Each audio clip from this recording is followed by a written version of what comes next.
Sejam todos muito bem-vindos a mais um vídeo do canal baseado em fatos reais. Hoje, mais uma viagem pelo nosso Brasil. Mas antes de começarmos a conhecer o estado de hoje, eu peço a vocês que deixem o like nesse vídeo, que me ajuda muito, ajuda a impulsionar o canal, faz com que o YouTube entenda que vocês gostam desse conteúdo e o entrega a mais pessoas. Deixem um comentário, nem que seja um emoji. Bem ajuda muito o canal, fico muito feliz em ler. Você está vendo os nossos vídeos, mas ainda não é inscrito no canal, se inscreva, ative o sininho de notificação, porque assim você não perde mais nenhum vídeo e compartilhem com seus amigos, com seus parentes, com seus vizinhos. Peçam para eles virem até aqui, conhecerem as histórias e também se inscreverem no canal. Compartilhe também nas suas redes sociais. Sem mais demoras, vamos todos entrar na nossa máquina do tempo e viajar pela história de mais um estado do nosso tão querido Brasil. Vou pedir aqui licença e sua honrosa presença para falar do nosso mapa. Estados e capitais, nos seus grupos regionais, doravante, nada escapa. No meu norte, do Amapá, capital é Macapá. Eu digo sem cerimônia, do Acre falo, é Rio Branco. Seu amigo aqui é franco, Porto Velho é de Rondônia. Não vá se perder na lista, de Roraima é Boa Vista, do Pará, digo, é Belém. Estude, atinja seus afins. Palmas é do Tocantins.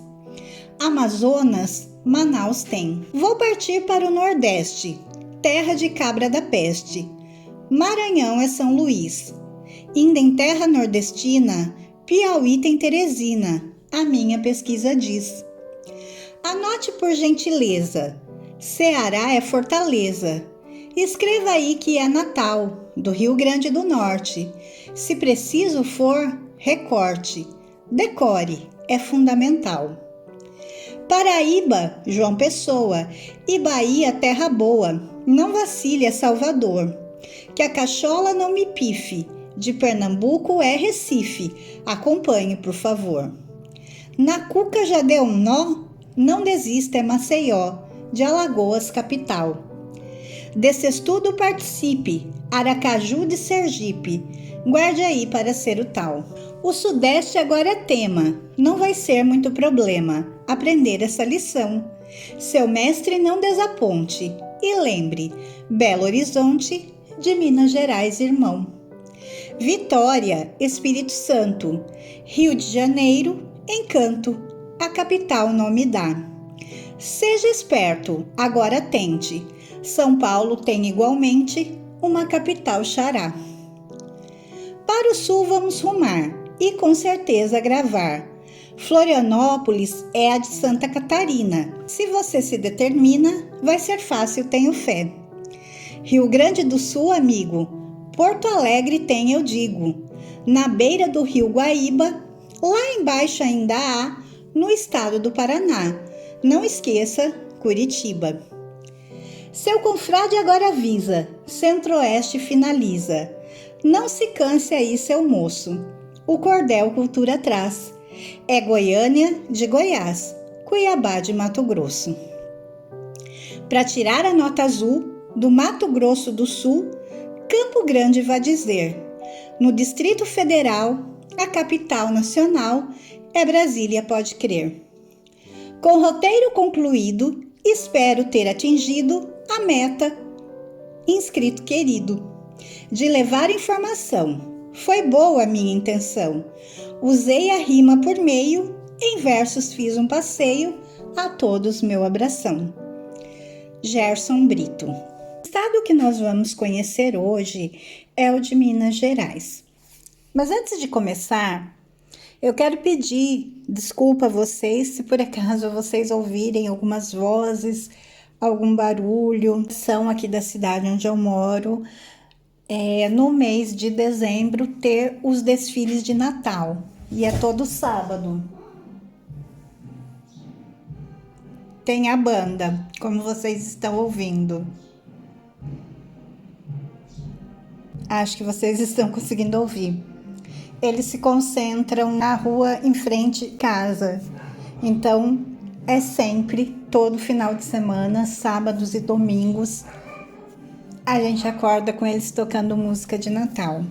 Eu não me incomodo, acho bonito.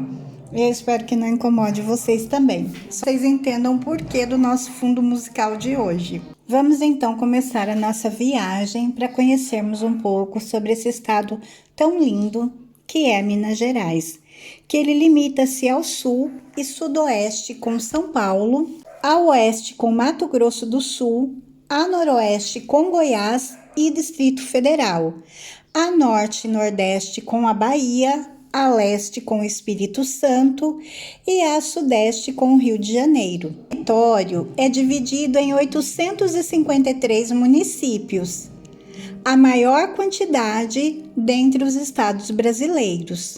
Também abriga a nascente de alguns dos principais rios do Brasil, o que o coloca em uma posição estratégica no que se refere aos recursos hídricos nacionais. Tem uma rica fauna e flora distribuídas nos biomas que cobrem o estado, especialmente o Cerrado e a ameaçada Mata Atlântica. O território de Minas Gerais era habitado por indígenas quando os portugueses chegaram ao Brasil.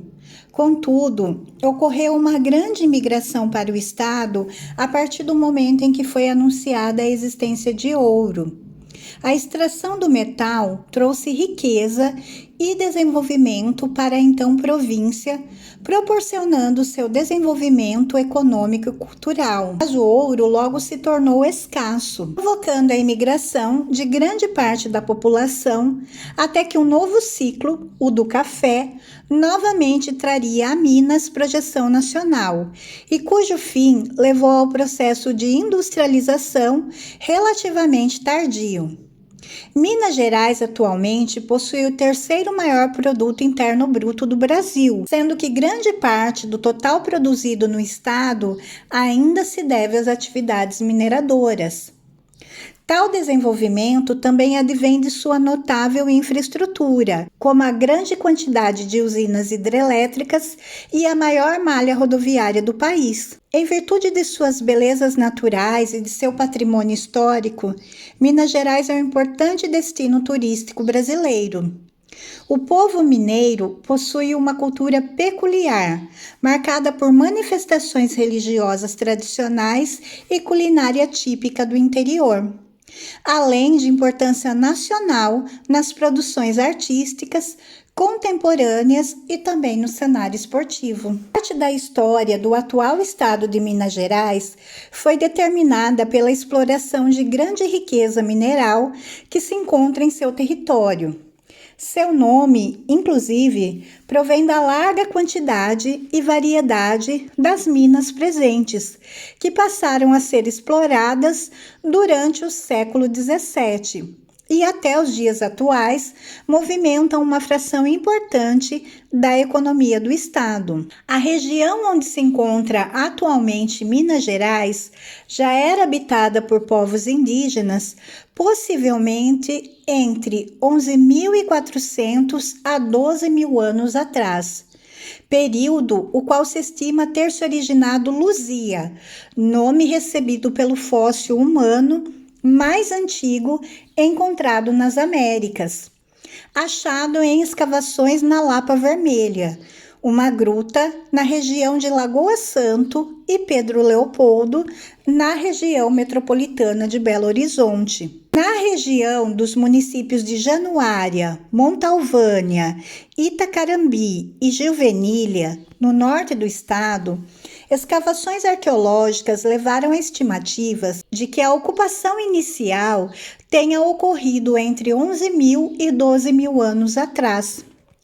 Desse período, herdaram-se características culturais como o uso de peças de pedra ou osso, fogueiras extintas, criação de cemitérios, pequenos silos com sementes e pinturas rupestres, Mais tarde, cerca de 4.000 anos atrás, especula-se que tenha ocorrido o cultivo de vegetais, em especial o milho, e há 2.000 anos já existia importante manufatura de produtos cerâmicos. O descobrimento de Luzia, na década de 1970, fez com que fosse formulada a hipótese de que o povoamento das Américas teria sido feito por correntes migratórias de caçadores e coletores, ambas vindas da Ásia, provavelmente pelo Estreito de Bering, através de uma língua de terra chamada Beríngia, que se formou com a queda do nível dos mares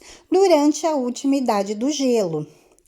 Os povos indígenas predominavam em Minas Gerais, assim como em todo o Brasil e na América do Sul, são descendentes dessas tribos caçadoras que se instalaram na região oriundas da América do Norte. Mais de 100 grupos indígenas habitavam o estado de Minas Gerais. A região foi ocupada até o século XVI por povos indígenas do tronco linguístico Macro-G, tais como os Criabás, os Machacalis, os Krenaques, os Aranãs, os Mucurins, os Atuauá-Araxás e os Puris. Algumas décadas após o descobrimento do Brasil, no entanto, passaram a ser visados a servirem como escravos, sendo capturados pelos bandeirantes para os usarem em suas próprias fazendas ou serem vendidos durante séculos. Os que se revoltaram eram exterminados, o que provocou uma grande redução na população indígena, restando atualmente 5 grupos: Chacriabás, Krenaques, Machacalis, Pataxós e Pancararus. Desde o início da colonização portuguesa, alguns colonos se embrenhavam nas matas em busca de metais preciosos. Motivados por lendas sobre as possíveis riquezas do interior selvagem, raramente retornavam. Somente a partir do fim do século XVII foram registradas as primeiras evidências de que a região de fato possuía uma grande riqueza mineral, cuja descoberta atribui-se aos bandeirantes paulistas, em especial a Antônio Rodrigues Arzão, que inicialmente buscavam índios para servirem como escravos. Dentre as incursões que rumaram para o interior do estado, destaca-se a de Antônio Dias de Oliveira, em cujo assentamento, aos pés do pico do Itacolomi, viria se formar Vila Rica. A notícia da descoberta de ouro na região logo se espalhou, atraindo pessoas interessadas em adquirir riqueza fácil nas terras ainda a serem desbravadas. Inicialmente, o ouro era extraído do leito dos rios, o que obrigava os garimpeiros a se mudar conforme o esgotamento do metal. Após algum tempo, a exploração passou a ser feita também nas encostas de montanhas, o que obrigava o assentamento permanente dos mineradores. Isso proporcionou o surgimento dos primeiros núcleos de povoamento.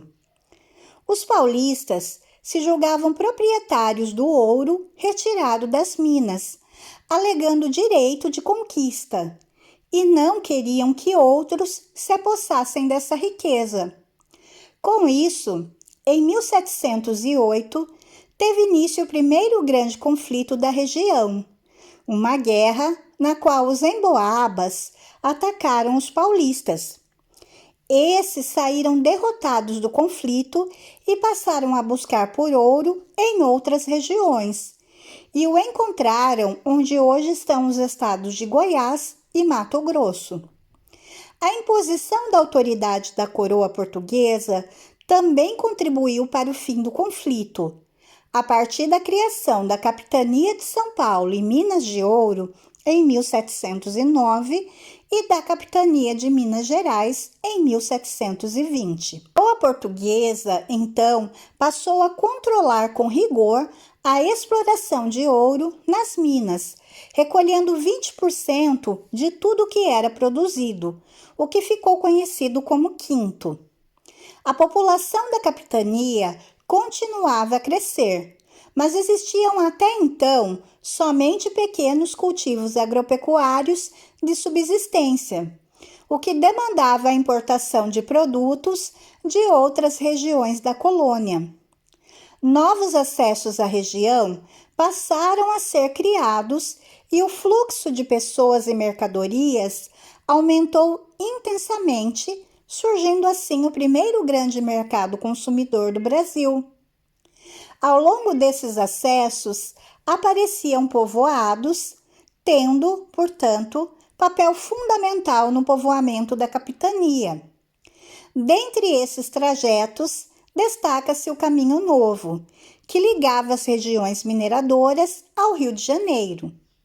A intensa mistura de pessoas associada à riqueza oriunda do ouro e à vida urbana proporcionaram a formação de uma nova sociedade culturalmente diversa, com vários músicos, artistas, escultores e artesãos. Entre os movimentos culturais, destacam-se o trabalho de Aleijadinho e Mestre Ataíde, dentre outros, que permitiram o florescimento do barroco mineiro. No mesmo período, na região do Vale do Jequitinhonha, ocorreu a descoberta do diamante.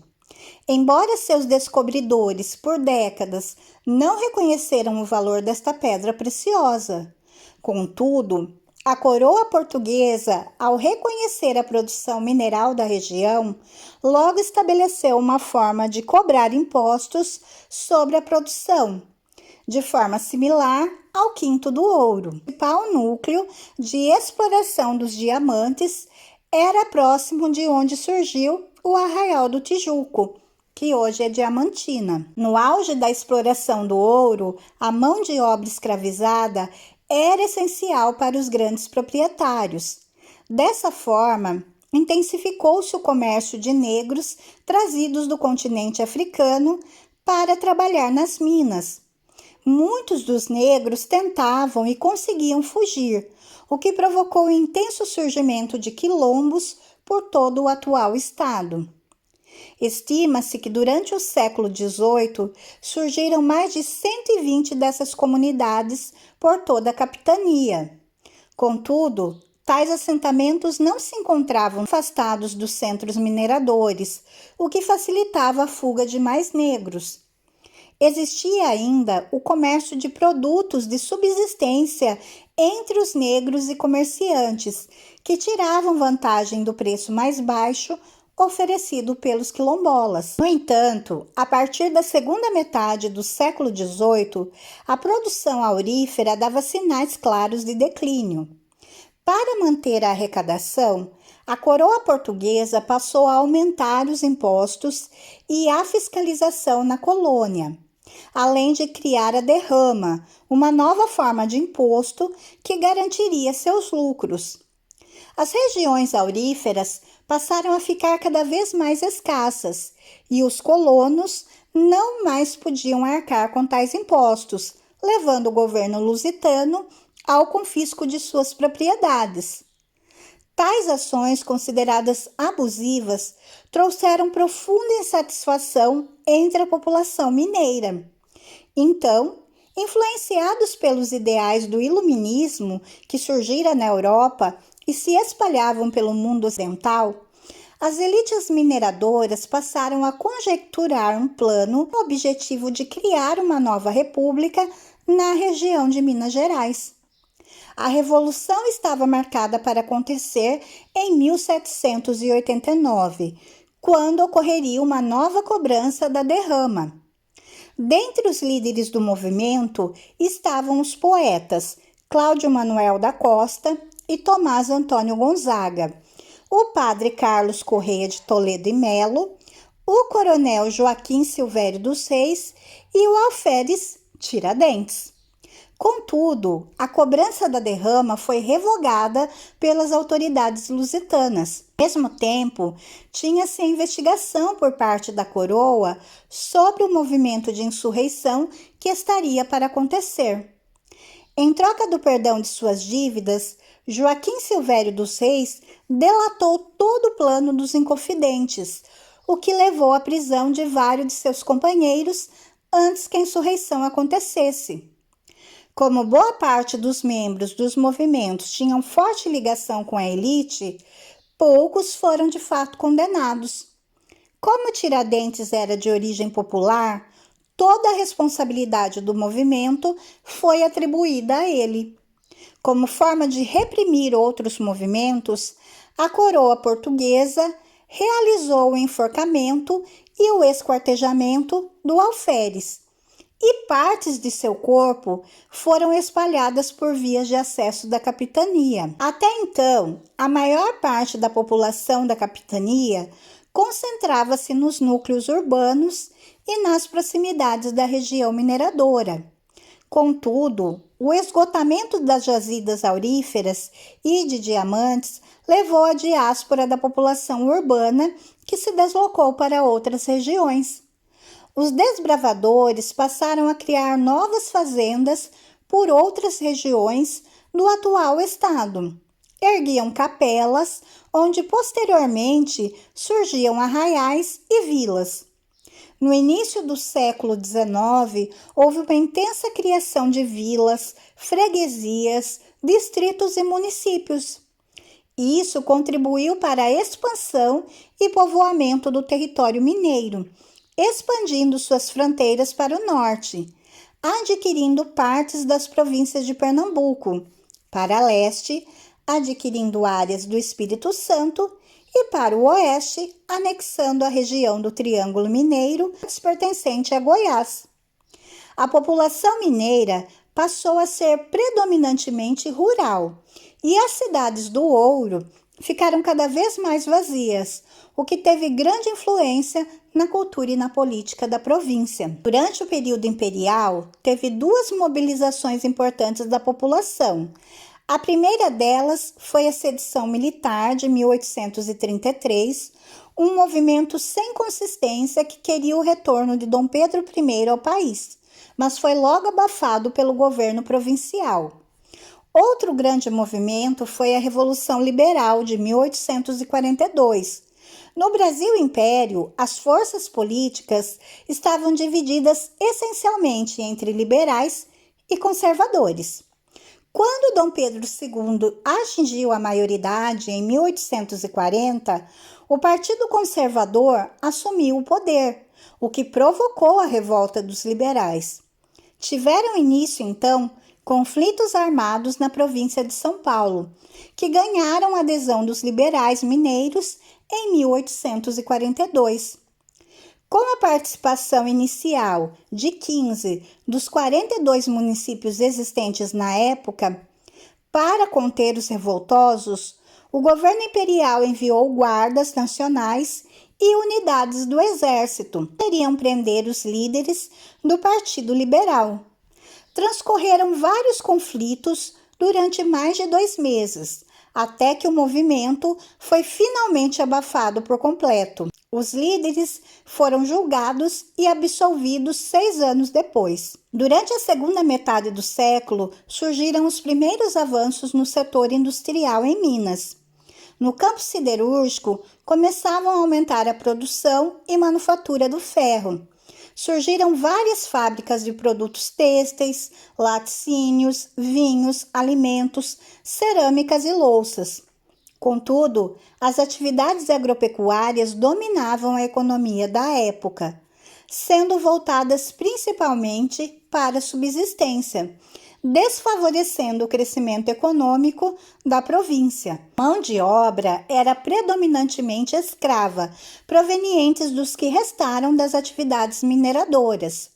A produção de café, voltada para a exportação, chegou à província no início do período imperial e aumentou substancialmente até o fim do século.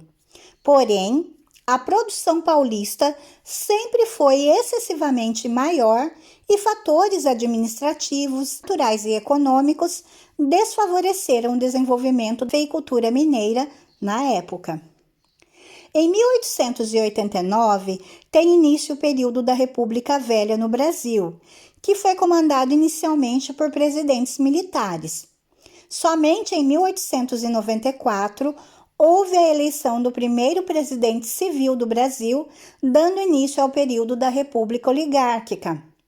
Em Minas Gerais, surgiam os primeiros grandes barões do café, responsáveis por aumentar a produção do estado. As oligarquias cafeeiras tinham grande influência no cenário político nacional, a ponto de escolherem os representantes que iriam ocupar o cargo de presidente do país. Os dois estados mais populosos do país, então, firmaram um acordo em que os presidentes eleitos seriam alternados entre paulistas e mineiros, o que ficou conhecido como a política do café com leite. Existiram, porém, algumas divergências políticas entre os dois estados, o que permitiu a eleição de presidentes de outros estados, embora nunca deixassem de exercer influência sobre o processo eleitoral. Na década de 1920, vários fatores aceleraram o declínio do domínio oligárquico, como revoltas populares, movimentos tenentistas e a crise econômica do café, que se agravou ainda mais com a Grande Depressão. Mas a política do café com leite terminou de fato quando o então presidente paulista, Washington Luiz, deveria indicar um mineiro para a sucessão, mas indicou outro paulista, Júlio Prestes. Em oposição ao episódio, Minas Gerais se uniu à Aliança Liberal, que realizou um golpe de Estado em 1930 e instaurou uma nova república no Brasil, sob o comando de Getúlio Vargas. O ciclo do café no estado teve certas características particulares que desfavoreceram o crescimento econômico do estado. O lucro gerado pela cultura era, em parte, destinado aos portos de exportação nos estados vizinhos. Além disso, fim do período da escravidão, não houve a transição direta para o trabalho livre e assalariado nas lavouras, o que levou a menor circulação monetária. Outro agravante era a desarticulação entre as regiões do estado, que tinham mais relações econômicas com os estados vizinhos. Em conhecimento a essa situação, as elites mineiras iniciaram uma tentativa de centralizar a economia estadual a partir de diversas iniciativas, dentre elas a criação de uma nova capital, Belo Horizonte, em 1897. Uma exceção ao atraso industrial foi a cidade de Juiz de Fora, que apresentou um surto de desenvolvimento industrial sustentado pela economia cafeeira, aliado à proximidade com o Rio de Janeiro.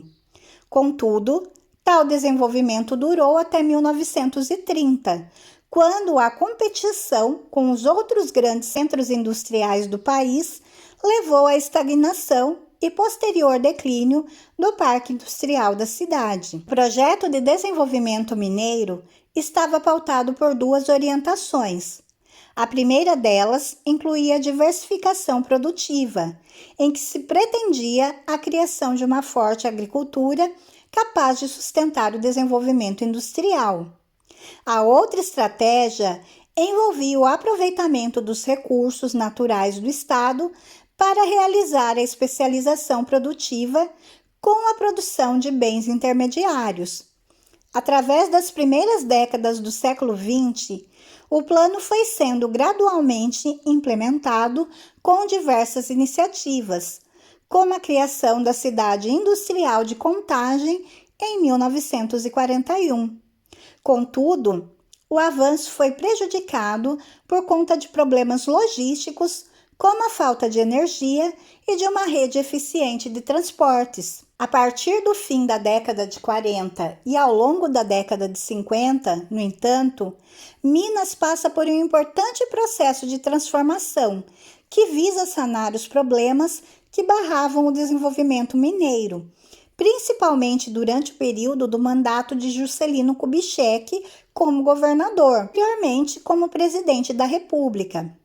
Foram criadas a Companhia Energética de Minas Gerais, a CEMIG, várias usinas hidroelétricas e milhares de quilômetros de rodovias.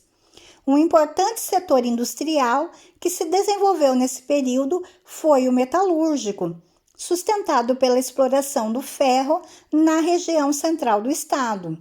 Contudo, a instabilidade econômica que se sucedeu durante a década de 1960 afetou a continuidade de tal crescimento, deixando o estado em defasagem. Durante a ditadura militar, as federações de indústrias de Minas Gerais e importantes indústrias mineiros apoiaram o regime. Na década seguinte, porém, Minas retoma sua trajetória de crescimento econômico, beneficiado sobretudo pelo processo de descentralização industrial. Como resultado, o crescimento do Produto Interno Bruto mineiro foi superior à média nacional por vários anos. Tal processo provocou ainda o aumento da porcentagem da população que vivia nas cidades, embora boa parte desse êxodo rural tenha motivado a imigração da população para os grandes centros urbanos de outros estados.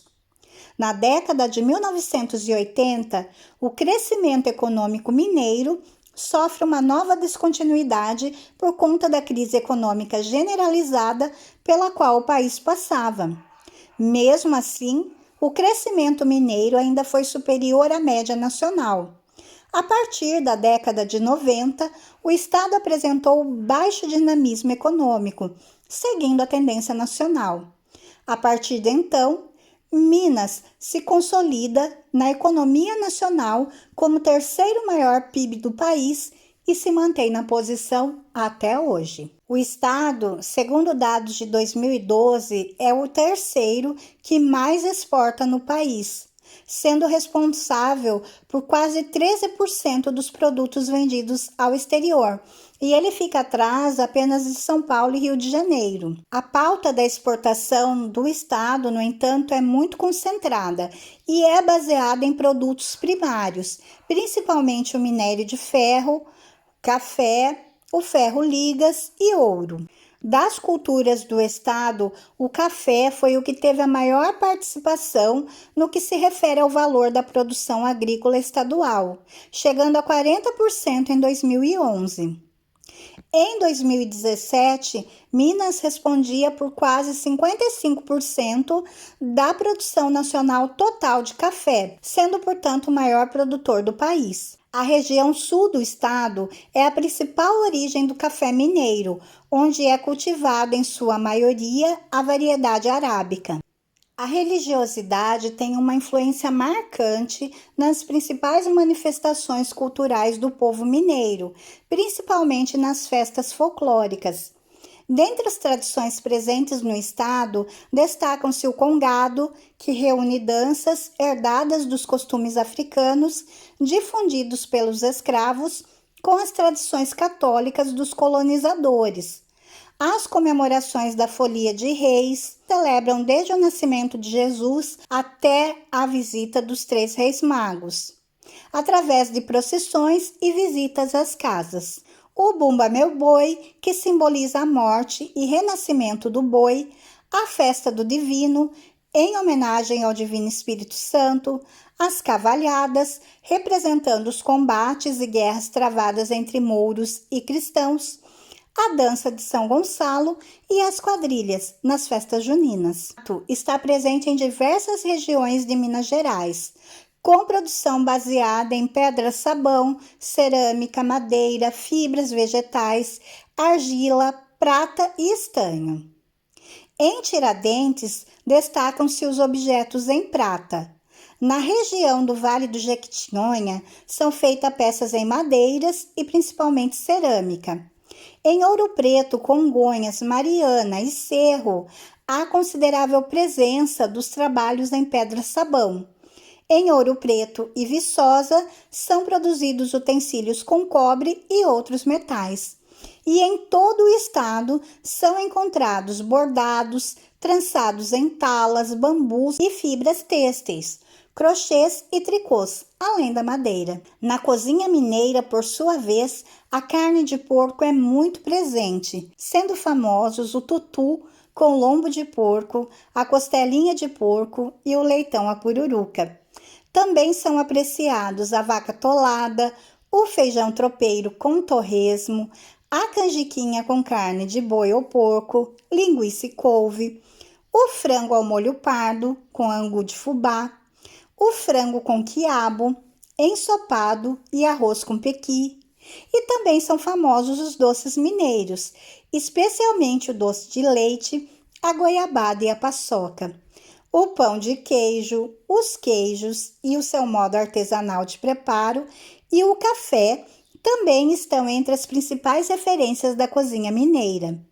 Muitos pratos têm origens indígenas, cuja culinária era predominantemente à base de mandioca e milho, e teve incremento dos costumes europeus, com a introdução dos ovos, do vinho, dos quentes e dos doces. Essa foi a nossa viagem de hoje pelo estado de Minas Gerais. Como eu tenho dito todas as vezes, resumidamente, porque teríamos muitas coisas, muitos dados para falar sobre esse estado tão maravilhoso, mas o tempo não permite. Deixo um convite a vocês, se estiverem de férias, por que não Minas Gerais? Esse estado lindo, maravilhoso, também tem lugares belíssimos. Minas Gerais e suas cachoeiras, o seu pão de queijo, o seu tutu. Então, com certeza, vale a pena conhecer as belezas, a culinária e esse estado que também é rico em história, com muitas cidades históricas. Espero que vocês tenham gostado de fazer essa viagem hoje juntamente comigo. Se vocês gostaram desse vídeo, por favor, deixem o like, se inscrevam no canal e voltem aqui para a próxima viagem pelo próximo estado. Fiquem todos na paz, um super beijo e até a próxima!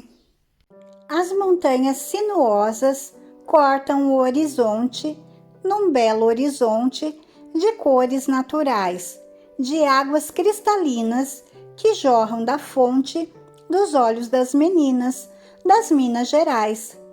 Terra de ouro, de esmeraldas, terra das riquezas, de encantos, de belezas, de sua antiga história, de gente tão hospitaleira, essa gente bem brasileira, de rica e fina memória. Minas de 1000 poetas, de revolucionários, de casarões centenários. Quem te vê não te esquece jamais. Quem te visita se apaixona.